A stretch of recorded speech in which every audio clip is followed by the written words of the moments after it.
Welcome. This video will cover AWS organizations. Depending on the size of your business, sometimes it's easier to assign separate AWS accounts to each department or team. This will allow for the spending of each group to have a clear and defined report about their use and expenses. When this happens, we need a service which ties all of these separate accounts together. We use AWS organizations for consolidated billing of multiple accounts.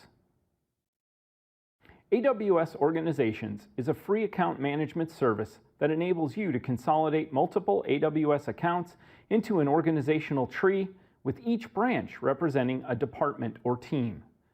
AWS Organizations include consolidated billing and organization security management capabilities. Here's some terminology to understand the structure of AWS organizations. The diagram shows a basic organization, or root, that consists of 7 accounts that are organized into 4 organizational units, or OUs. An OU is a branch for accounts. A branch can also contain other branches, no different than a regular tree. This hierarchy is like an upside-down tree with the root at the top.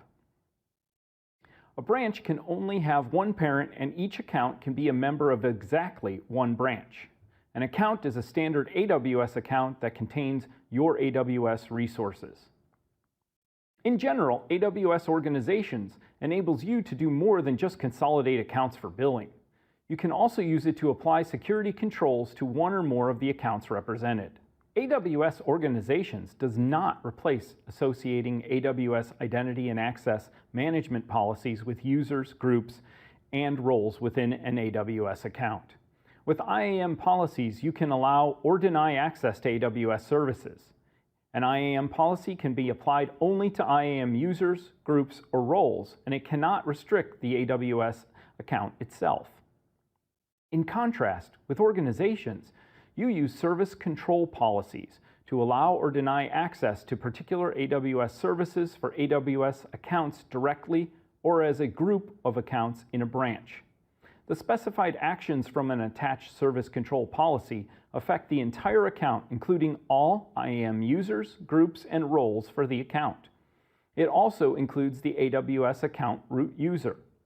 Keep in mind that this process assumes that you have access to 2 or more existing AWS accounts and that you can sign in to each account as an administrator.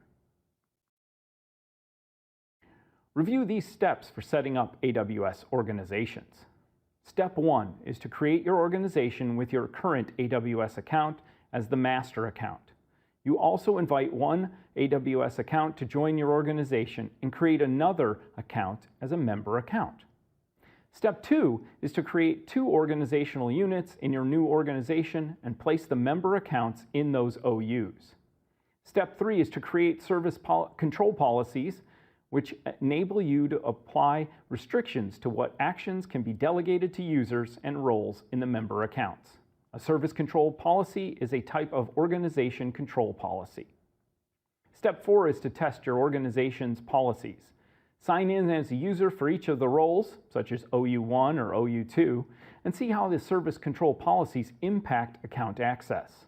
Alternatively, you can use the IAM policy simulator to test and troubleshoot IAM and resource-based policies that are attached to IAM users, groups, or roles in your AWS account. Like other services, AWS organizations can be managed through different interfaces. The AWS Management Console is a browser-based interface that you can use to manage your organization and your AWS resources. You can perform any task in your organization by using the console.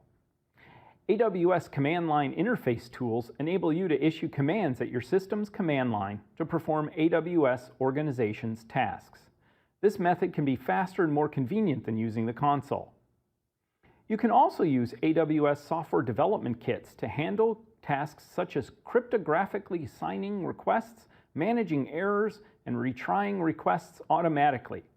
AWS SDKs consist of libraries and sample code for various programming languages and platforms such as Java, Python, Ruby, .NET, iOS, and Android. The AWS Organizations HTTPS Query API gives you programmatic access to AWS Organizations. You can use the API to issue HTTPS requests directly to the service. When you use the HTTPS API, you must include code to digitally sign requests by using your credentials. Thanks for watching. See you in the next video.